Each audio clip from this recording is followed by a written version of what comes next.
네, 오늘은 우리는 호흡을 뛰어넘은 교회입니다. 여러분 수고 많이 하셨는데요. 가실 때 비가 올 때 또 안전한 길 될 수 있기를 바랍니다. 성경에 수많은 인물이 나오지만은 그 중에서도 탁월한 하나님의 사람은 다니엘이 아닌가 하는 생각이 듭니다. 다니엘서를 읽어보게 되면 다니엘은 실수를 찾아볼 수 없습니다. 하나님께서 그의 실수를 기록하지 않으셨습니다. 다니엘은 청소년 시절부터 나이 들어서 하나님의 부르심을 받을 때까지 한결같은 모습으로 오직 하나님만을 섬기며 또 세상 가운데서도 하나님의 영광을 보여주는 아름다운 삶을 살아갔습니다. 더욱이 다니엘이 살아갔던 그 시대는 지금처럼 그렇게 또 평화로운 시절이 아니었죠. 나라가 망해서 또 적국인 바벨론의 포로로 끌려가서 바벨론의 왕궁에서 이방인의 왕을 섬겨야 되는 참으로 그러한 참담한 현실 속에 놓여 있었습니다. 이렇게 주변 환경이 결코 좋지 않지만은 다니엘은 자신의 목숨과 한순간의 편안함을 위해서 자신의 신앙을 포기하지 아니하고 꿋꿋하게 신앙의 길을 걸어갔습니다.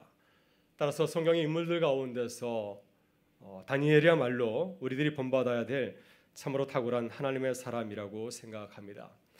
여러분, 그런데 문제가 있습니다.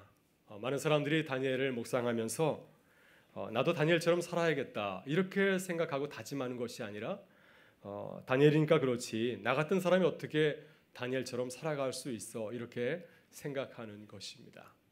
우리 가운데는 없지만 그렇게 생각하는 분들이 많이 있다고 그래요. 다시 말해서 다니엘을 모델로 삼고 신앙의 모델로 삼고 다니엘처럼 살아가려고 노력하는 것이 아니라 다니엘을 아주 특별한 사람으로 취급하는 것입니다. 우리와는 전혀 다른 신앙인으로 간주하고요. 또 때로는 다니엘처럼 살아가지 못하는 자신의 모습을 정당화하기도 합니다.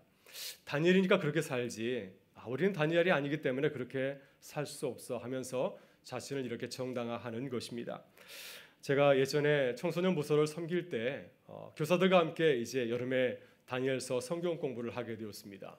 그의 주제가 다니엘에 대한 내용이어서 한 달간 같이 공부를 하고 마치게 되었는데요. 공부를 마칠 때 교사들이 저에게 이러한 고백을 하였습니다. 목사님, 다니엘은 정말 놀라운 사람이네요. 우리가 가까이 하기에는 정말 먼 당신입니다 하면서 다니엘을 보면서 깜짝 놀라는 것을 보았습니다. 혹시 우리가 다니엘을 바라보면서 이러한 증상을 느낀다고 한다면 정말 나랑 다르구나, 나는 도저히 다니엘을 따라갈 수 없어 이런 생각을 한다고 한다면 우리는 그러한 증상을 다니엘 컴플렉스라고 부릅니다. 만약 우리가 다니엘을 보면서 이러한 영적인 열등감을 느꼈다면 우리는 지금 다니엘 컴플렉스에 빠진 것입니다. 오늘 이 시간 하나님께서 우리에게 하나님의 사람 다니엘을 소개해 주시는 것은 우리에게 다니엘 컴플렉스에 빠지게 하려고 하는 것은 아닙니다. 너희는 할 수 없어, 우리 알고 포기하게 하려고 하는 것이 아니라 우리도 다니엘처럼 승리하는 하나님의 사람이 되게 하시려고 오늘 우리에게 귀한 말씀을 주시는 줄 믿습니다. 여러분, 이번 여름 우리 교회는 다시 거룩한 교회로라는 주제를 가지고서 우리 자녀들을 믿음으로 양육하고 있습니다. 오늘 우리 교회가 다시 거룩한 교회로라는 주제를 가지고서 자녀들을 양육하고 또 오늘 우리가 다니엘서를 묵상하는 이유는 바로 이러한 이유입니다. 여러분, 그렇다면 우리들이 다니엘처럼 거룩한 주님의 사람을 거듭나기 위해서 가장 먼저 해야 될 것이 무엇이겠습니까? 바로 그것은 다니엘 컴플렉스에서 벗어나는 것입니다. 여러분, 왜 많은 그리스도인들이 세상 속에서 다니엘처럼 믿음으로 승리하는 삶을 살아가지 못할까요? 다니엘을 부러워하면서도 다니엘처럼 살려고 도전하지 않는 이유가 무엇이겠습니까? 솔직히 말하면 그것은 나만 손해볼지 모른다는 두려움이 우리 안에 있기 때문입니다. 교육전사 시절에 총회 교육부 주관으로 여름 성경학교 세미나에 참석한 적이 있습니다. 그때 총회 주제가 거룩이었습니다. 전국교회에서 많은 교사 선생님들이 이제 총회 100주년 기념관에 모여서 공부를 하게 되었는데요. 이제 전체 강의를 듣고 난 다음에 그룹별로 나누어서 여러 가지 소 주제를 가지고서 얘기를 나누게 되었습니다. 그때 제가 속하였던 이 소그룹에서 나눈 주제는 시험 부정 행위에 관한 것이었습니다. 학생들이 학교를 다니면서 컨닝이라고 하죠. 이런 것을 할 것인가 말 것인가 이러한 얘기를 나누는 것이었습니다. 아마 학교에서 학생들이 컨닝을 하는 것 같습니다. 얼마 전에 제 첫째 아이가 기말고사를 치렀는데 요즘도 컨닝을 한다고 합니다. 그래서 믿는 학생들이 컨닝을 할 것인가 말 것인가에 대해서 교사들이 토론을 벌인 적이 있습니다. 저는 그때 뻔한 대답이 나오지 않을까 하는 생각을 하였습니다. 그런데 아주 엉뚱한 대답이 나왔습니다. 많은 청년 교사들이 크리스찬들도 컨닝을 해야 한다고 주장을 하였습니다. 크리스찬들이 컨닝을 하지 않으면은 시험을 보면서 좋은 성적을 거둘 수가 없죠. 좋은 성적을 거두지 못하면 좋은 직장에 취직할 수가 없습니다. 좋은 세상의 자리를 믿지 않는 친구들에게 빼앗기게 되면은 세상에서 좋은 영향력을 행사할 수 없게 됩니다. 그러면 결국 누구에게 손해가 돌아갈까요? 하나님에게 손해가 돌아간다는 것이었습니다. 그렇기 때문에 그리스도인들은 지혜를 모아서 컨닝을 잘해야 된다고 하는 주장을 펼쳤습니다. 제가 설득을 당할 뻔했는데 참 그럴듯한 주장이지만은 궤변입니다. 많은 청년들이 이러한 생각을 하고 있는 것은 그 안에 피해의식이 있기 때문에 그런 것이죠. 나만 피해보는 것은 아닌가, 나만 컨닝하지 않으면 나만 좋은 성적 거두지 못하여서 나만 피해보는 것은 아닌가 하는 생각을 갖고 있기 때문에 많은 청년들이 다니엘 되기를 포기하는 것입니다. 미국 유학생 부흥 집회 코스타에서 들은 이야기입니다. 믿음이 좋은 한 자매가 있었습니다. 이 자매는 대학을 졸업하고 약사가 되었습니다. 다른 사람이 운영하던 약국을 이제 인수받게 되었는데 감사하게도 전 주인이 신앙인이었습니다. 그래서 인수인계 작업을 아주 은혜롭게 잘 마치게 되었는데요. 이제 마지막으로 인수인 작업을 하는 그날 약국을 담당하는 관공서에서 공무원이 나와서 몇 가지 조사를 하였습니다. 그런데 이 공무원이 조사를 마친 후에도 돌아가지 아니하고 그곳에 머물고 있는 것이었습니다. 그래서 이 약사는 왜 안 가지? 하고 생각하는데 전 주인이 얘기해 줬습니다. 떡값을 좀 주면 돌아간다고 얘기를 했습니다. 그래서 이 약사는 신앙의 양심상 도저히 줄 수 없다 하고 버텼더니 그때 전 주인이 이렇게 얘기를 해 주었습니다. 앞으로 완벽하게 살 자신이 없으면 적당히 주어서 돌려보는 게 좋아. 그래야 나중에 문제가 되지 않는다는 것이었습니다. 많은 크리스천들이 이렇게 세상과 적당히 타협하는 것은 무슨 이유일까요? 혹시 내가 불이익을 당하지 않을까? 내가 피해를 당하지 않을까 하는 두려움 때문이죠. 여러분, 크리스천들이 다니엘처럼 살지 못하는 또 다른 이유가 있습니다. 그것은 내가 믿음대로 산다고 해서 세상이 바뀌지 않는다는 잘못된 패배의식을 갖고 있기 때문이죠. 크리스천들이 처음부터 세상과 타협하면서 살아간 것은 결코 아닙니다. 처음에는 열심히 살아보려고 노력하지 않습니까? 조금 전에 얘기했던 그 약사와 같이 세상과 타협하지 아니하고 정직하게 사업을 하려고 아주 애를 씁니다. 크리스천 학생들도 처음에는 컨닝하지 아니하고 정직하게 시험을 보려고 애를 씁니다. 가정 주부들도 마찬가지로 자녀들을 키울 때 세상의 다른 가정과는 전혀 다르게 믿음으로 자녀를 키우려고 애를 쓰면서 노력을 하죠. 또 내가 바르게 살면은 세상도 차츰 좋아질 것이라고 그렇게 믿고 나아갑니다. 그러나 시간이 지나도 세상은 조금도 변하지 아니하고 오히려 사람들은 나를 답답하게 생각합니다. 앞이 꽉 막힌 사람으로, 교회만 하는 사람으로 우리를 바라볼 때가 있죠. 그때 절망적인 생각이 듭니다.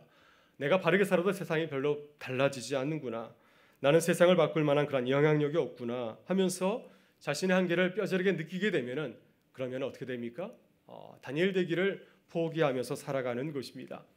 여러분, 그러면 이렇게 패배의식과 다니엘 컴플렉스에 빠진 사람들이 어떻게 세상에서 살아가겠습니까? 다니엘 컴플렉스에 빠진 사람들, 패배의식을 가진 사람들을 이렇게 한번 비유로 말씀해 보지 않을까 생각이 듭니다. 오늘 비가 참 많이 왔는데요. 흙탕물이 튀기는 길을 걸어보신 적이 있으신가요? 비포장도로를 걷다 보게 되면은 옷과 또 신발이 금방 흙탕물에 더럽혀지기가 쉽습니다. 흙탕물을 걸어가는 아주 멋진 신사가 있었습니다. 그는 처음에는 흙탕물에 신발이 젖지 않게 하려고 아주 조심해서 걸어갑니다. 근데 잘못해가지고 물에 빠져버리고 말았습니다. 그래서 신발도 젖고 바지도 젖고 양말까지 다 젖어버리게 되었습니다. 그러면 다른 쪽 바지라도 다른 쪽 신발에도 물에 젖지 않도록 해야 되는데 그렇게 하는 것이 아니라 그만 에라 모르겠다 하면서 다른 쪽 신발도 물속에 집어넣고 말죠. 그러면서 흙탕물을 치면서 이렇게 길을 걸어가게 됩니다. 그래서 온몸이 흙탕물로 인해서 이렇게 더럽혀지게 되죠. 길을 가다 보면은 옆에서 걷고 있는 다른 사람에게까지 흙탕물을 튕겨서 함께 이렇게 흙탕물로 더럽혀지게 이렇게 만들어 버립니다. 여러분, 이것이 다니엘 컴플렉스에 걸린 사람들의 모습이 아닐까 하는 생각이 듭니다. 조심해서 나아지려고 하는 것이 아니라 자신을 포기하고 걸어가는 모습이 흙탕물을 걸어가는 사람의 모습과 같지 않을까 생각이 듭니다. 또 하나 다니엘 컴플렉스에 걸린 사람들의 심각한 문제는 극단적인 이혼론에 빠진다고 하는 데 있습니다. 그들은 다니엘처럼 탁월하지 못할 바에는 대충 적당하게 살자 이렇게 생각을 합니다. 그들은 다니엘을 모델로 삼기를 포기하고 나를 정당화하려고 합니다. 나도 열심히 노력해서 다니엘처럼 되겠다고 생각하는 것이 아니라 지금의 내 모습에 만족하면서 살아가죠. 다니엘처럼 뛰어나지 못할 바에는 차라리 다니엘처럼 되는 것을 포기하겠다고 하는 것입니다. 그래서 세상과 적당히 타협하면서 살아가죠. 내가 하나님의 사람이라고 하는 그런 자존심과 또 정체성을 다 포기하고 세상을 향해서 항복하고 백기를 듭니다. 이것이 패배의식에 젖은 사람들, 또 다니엘 컴플렉스에 빠진 사람들의 공통된 모습이 아닐까 생각이 듭니다. 따라서 우리는 이러한 다니엘 컴플렉스를 경계해야 되는 중요한 이유는 이 다니엘 컴플렉스가 하나님의 백성인 우리를 세상에서 아무런 힘도 발휘하지 못하는 종이호랑이로 무력한 사람으로 만들어 버릴 수 있기 때문입니다. 그러나 사람들은 다니엘 컴플렉스가 무서운 죄악이라는 사실을 미처 깨닫지 못하고 살아갑니다. 오히려 다니엘 컴플렉스를 대단히 신앙적인 것처럼 생각하는 경우도 있습니다. 저는 다니엘처럼 대단한 사람이 아닙니다. 제가 어떻게 다니엘처럼 거룩하게 살아갈 수 있습니까? 내 자신을 다니엘과 비교하는 것은 다니엘을 욕하는 것이 아니겠습니까? 여러분, 이러한 고백들, 자신을 철저하게 내려놓고 겸손하게 말하는 것들은 굉장히 신앙적으로 보이지만은 엄격하게 말하면 이것은 굉장히 비신앙적이고 또한 반신앙적인 고백이라고 할 수 있습니다. 여러분, 그렇습니다. 솔직히 우리는 다니엘처럼 뛰어난 믿음의 사람들이 아니죠. 그렇다면 우리들이 다니엘처럼 살지 않아도 된다는 이야기입니까? 성경은 우리에게 어떻게 말하고 있습니까? 너희들이 다니엘처럼 뛰어난 사람이 아니라고 한다면 대충 살아도 된다고 말씀하고 있습니까? 12제자만 그럴듯하게 살아가고 나머지 사람들은 대충 살아도 된다고 우리에게 말씀하고 있습니까? 성경은 그렇게 말하지 않습니다. 주님은 우리에게 이렇게 말씀하였습니다. 하늘에 계신 너희 아버지가 완전하신 것처럼 너희도 완전하라. 내가 너희를 사랑한 것처럼 너희도 서로 사랑하라. 여러분, 하나님께서는 애굽에서 400년 동안 종살이했던 이스라엘 백성들이 이제 노예 생활을 마치고 광야에서 살아가게 되었을 때 그들을 향해서 어떻게 말씀하였습니까? 내가 거룩한 것처럼 너희도 거룩하라 이렇게 말씀하였습니다. 여러분, 이것이 무슨 말씀입니까? 모든 크리스천들은 그 수준을 예수님과 하나님의 수준까지 끌어올려야 된다고 하는 말씀입니다. 그래서 모든 크리스천들이 각자의 삶의 자리에서 세상의 빛과 소금으로 하나님께 영광을 돌리라는 말씀입니다. 그래서 바울 사도는 어떻게 우리에게 고백하고 있습니까? 나는 죄인 중에 괴수입니다. 나는 참으로 부족한 자입니다. 나는 사도들 중에서 가장 마지막으로 사도가 된 자입니다. 나는 아무것도 아닙니다. 나는 모든 것을 할 수 없습니다. 이렇게 고백하고 있습니까? 오히려 사도 바울은 우리에게 이렇게 고백하고 있습니다. 내게 능력 주시는 자 안에서 내가 모든 것을 할 수 있느니라. 나는 참으로 미약한 자이지만은 내가 주 안에서 모든 것을 할 수 있는 하나님의 사람이라고 그는 고백을 하고 있습니다. 여러분, 하나님 앞에서는 다니엘 컴플렉스가 조금 더 용납이 되질 않습니다. 여러분, 이것은 겸손이 아닙니다. 이것은 내가 거룩하신 하나님의 자녀임을 부인하고 나와 함께 하신 하나님의 그 능력을 불신하는 것입니다. 따라서 이러한 잘못된 생각은 하나님께서 우리에게 주시는 생각이 아니죠. 사탄이 우리를 무너뜨리려고 주는 아주 거짓된 생각입니다. 그래서 우리는 이러한 잘못된 생각을 경계하고 또 극복해야 될 줄 믿습니다. 여러분, 그렇다면 우리들이 어떻게 다니엘 컴플렉스를 극복해야 되겠습니까? 어떻게 우리 교회가 다시 거룩한 교회로 거듭날 수 있겠습니까? 어떻게 우리 자녀를 거룩한 주의 백성으로 훈련하고 양육할 수 있겠습니까? 먼저 우리는 현재 우리의 모습을 있는 그대로 받아들여야 됩니다. 현재 우리의 모습은 어떻습니까? 지금 나는 다니엘과 같이 뛰어난 하나님의 사람이 아니죠. 모든 면에서 완벽하지 않습니다. 성실하지도 않고 신앙적으로 바르지도 않고 또 세상의 경쟁자들과 비교할 때도 참 많은 부족한 모습을 가지고 있습니다. 우리는 이렇게 참으로 부족하고 연약한 존재이죠. 이 사실을 겸손히 인정해야 됩니다. 지금의 내 모습은 도저히 다니엘과 비교할 수가 없습니다. 이것은 마치 어린아이가 장성한 사람과 비교하는 것과 같지 않을까 생각이 듭니다. 어렸을 적에 홍콩 무술 영화를 참 좋아했습니다. 언젠가 제가 이 소림사 고수들이 이렇게 시연을 보여주는 것을 본 적이 있습니다. 그들은 정말 대단한 무술의 소유자들이었습니다. 철판지를 머리로 이렇게 부러뜨리고요. 또 아주 두꺼운 강목을 이 배를 통하여서 어깨를 통하여서 이렇게 부러뜨리는 것을 보았습니다. 아마 보통 사람이라고 한다면 어떻게 되었을까요? 아마도 제가 그 소림사 고수처럼 그렇게 했다 한다면 아마 그 자리에서 죽지 않았을까 하는 생각이 듭니다.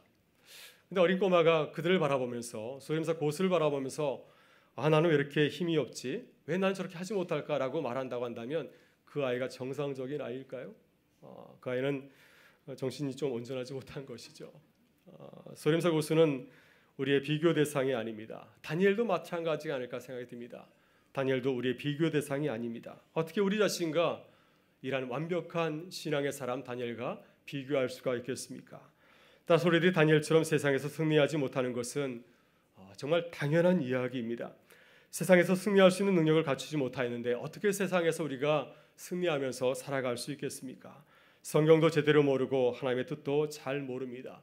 또 지금까지 살아오면서 하나님의 나라와 의를 위해서 나를 포기하고 희생한 적도 별로 없습니다. 주님처럼 하나님의 뜻을 발견하기 위해서 내 뜻을 내려놓고 주님의 그 주시는 그 십자가를 지고 걸어가기 위해서 밤을 새워가면서 기도한 적도 별로 없습니다. 지금까지 나만을 위해서 살아왔습니다. 따라서 우리들이 다니엘처럼 뛰어나지 못한 것은 너무나 당연한 이야기가 아닐까 하는 생각이 듭니다. 그러기에 다니엘과 다르다고 해서 우리가 절망할 이유가 전혀 없습니다. 그러나 우리는 다니엘처럼 뛰어나지 못할 뿐더러 너무나도 연약하고 부족한 우리 자신에 대해서 부끄러워해야 됩니다. 우리들이 하나님의 자녀라고 하면서 얼마나 하나님의 영광을 가리면서 살아갔습니까? 언제나 다른 사람보다도 내 중심적으로 내가 하고 싶은 대로 생각하고 행동하며 살아오지 않았습니까? 아무리 주님의 일이라 할지라도 나에게 불리하다 생각하다 한다면 조금 더 고민하지 않냐고 쉽게 포기하지 않았습니까? 우리는 이렇게 부끄러운 우리의 모습을 고백하고 주님 앞에서 깊이 회개하고 돌아서야 될 줄 믿습니다. 이제는 하나님의 자녀답게 살겠다고 거룩한 결단을 해야 될 줄 믿습니다. 그러지 않고서는 다니엘과 같이 하나님의 사람으로 승리하는 삶을 새롭게 시작할 수가 없기 때문입니다.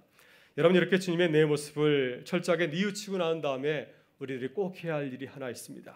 바로 그것은 겸손하게 다니엘처럼 믿음으로 살아가기로 작정하는 것입니다. 우리는 이 사실을 분명히 해야 됩니다. 다니엘은 우리의 비교 대상이 아니라 우리가 닮아가야 될 목표입니다. 이미 말씀드린 것처럼 다니엘과 나를 비교하는 것은 소림사 고수와 어린아이들과 비교하는 것 같지 않을까 하는 생각이 듭니다. 지금 내가 소림사 고수인 것처럼 착각하면 어떻게 되겠습니까? 소림사 고수들이 하는 것처럼 이 두꺼운 철판지나 이 두꺼운 막대기를 가지고 내 몸을 친다면 어떻게 되겠습니까? 아마 나는 심한 부상을 당하고 아마 그 자리에서 죽지 않을까 생각이 듭니다. 지금 우리들은 다니엘처럼 행동할 수가 없습니다. 우리들이 다니엘처럼 하나님을 위해서 사자굴에 들어갈 수가 있을까요? 하나님을 위해서 모든 것을 다 포기할 수 있겠습니까? 거의 불가능한 일이죠. 왜냐하면 우리의 믿음의 수준이 다니엘처럼 훈련되어 있지 않기 때문입니다. 그래서 지금 우리들이 할 것은 다니엘과 나를 비교하는 것이 아니라 다니엘 믿음의 모델로 삼고 그를 본받아서 따라가는 것입니다. 우리는 가끔 이런 착각을 하곤 합니다. 다니엘은 처음 태어날 때부터 태생적으로 뛰어난 사람이 아니었을까 하는 생각을 합니다. 그러나 다니엘도 처음부터 이렇게 탁월한 믿음의 사람이 아니었을 것입니다. 청소년 다니엘은 우리와 별로 다르지 않았을 것입니다. 우리 자녀처럼 실수도 많이 하고 부모의 속을 썩이고 또 예쁜 여자친구 보면 심장이 벌렁벌렁 뛰고 또 어려운 일보다는 쉬운 일을 더 하고 싶어하는 그런 평범한 청년이었을 것입니다. 그런데 이러한 평범한 청년 다니엘이 탁월한 믿음의 사람으로 거듭나게 된 것은 결코 우연이 아닐 것입니다. 다니엘이 어린 시절부터 자신을 구별하고 하나님의 말씀으로 살아가려고 애를 쓴 결과가 아니겠습니까? 여러분, 오늘 본문에서 만나는 다니엘은 바벨론 왕궁에서 신앙의 양심상 도저히 먹을 수 없는 이방 음식을 앞에 두고 전혀 고민하지 않았을까요? 아무런 고민도 없이 이 음식을 먹었겠습니까? 아마 그러지 않았을 것입니다. 목숨이 달린 문제이기 때문에 다니엘은 밤을 새워가면서 주님께 기도하였을 것입니다. 아직 다니엘은 신앙이 여려서 아주 놀라운 기적과 체험을 하기도 이전의 일입니다. 그렇기 때문에 다니엘은 더욱더 불안한 마음을 가지고서 왕이 내린 음식을 먹지 않기로 결심을 내리지 않았을까요? 그래서 다니엘서 1장을 보게 되면 다니엘이 어려운 신앙의 그 결단을 내리고 어렵게 그 시간을 보내고 있는 그의 모습을 우리가 상상해 볼 수가 있습니다. 전쟁 보러 신 분이지만은 이방인 땅에서 믿음으로 살아가려고 하는 이 다니엘의 눈물겨운 모습을 우리가 생각해 볼 수가 있습니다. 여러분, 하나님께서는 믿음으로 살려고 애쓰는 다니엘을 기쁘게 보셨습니다. 그래서 그가 주변 사람들에게 인정을 받고 또 동정을 받게 하였습니다. 그리고 자신을 하나님의 사람을 구별하고 거룩하게 살아가려는 이 다니엘에게 하나님께서 놀라운 복을 더하여 주었습니다. 그래서 다른 세상 청년들과 구별시켜 주셨고 그에게 더 많은 능력을 부어주신 것을 보게 됩니다. 이로써 처음부터 모든 것이 다니엘에게 주어진 것이 결코 아니었습니다.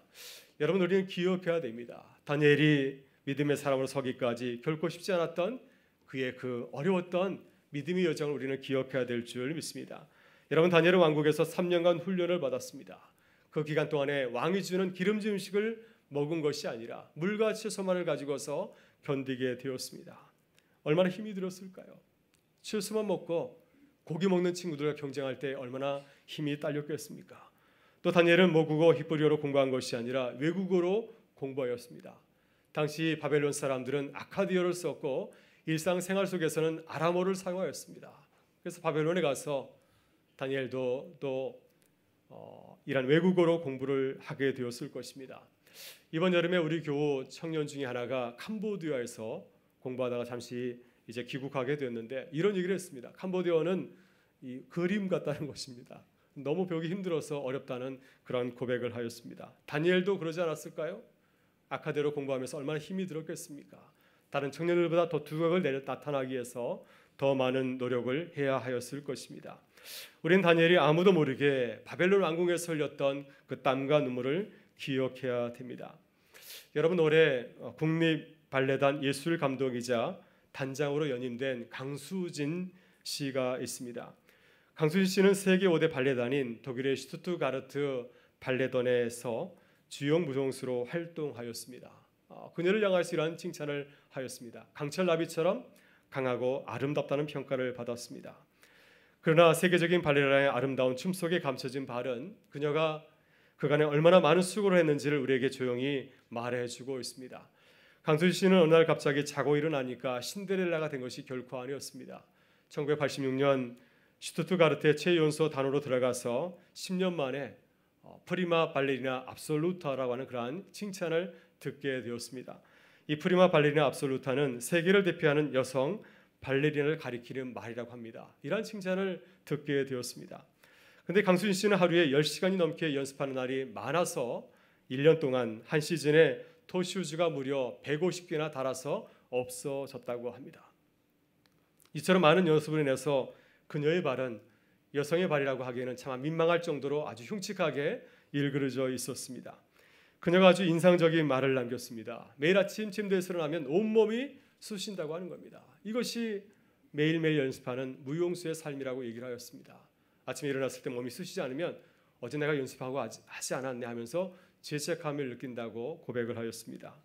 여러분, 세계적인 발레리나는 하루아침에 된 것이 아니라 그 힘든 하루하루가 모여서 프리마 발레리나 압솔루타가 된 것이죠.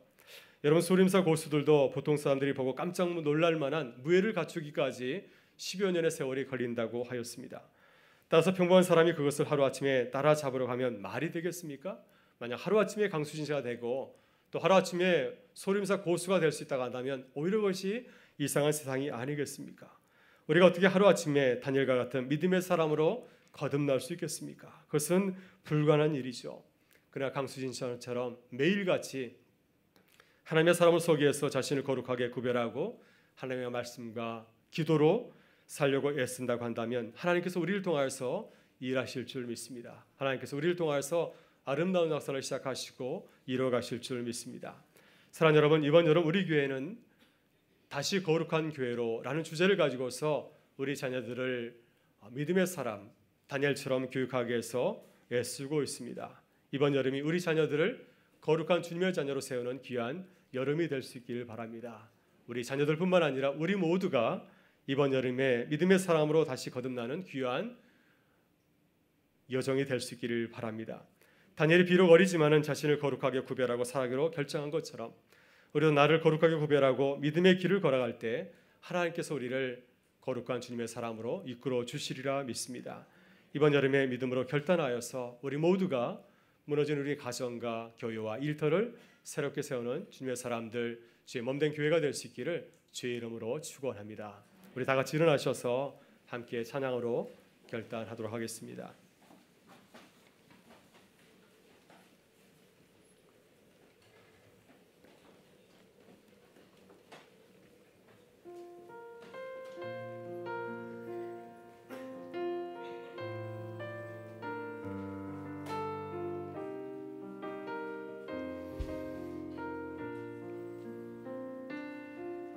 우리에게 소원이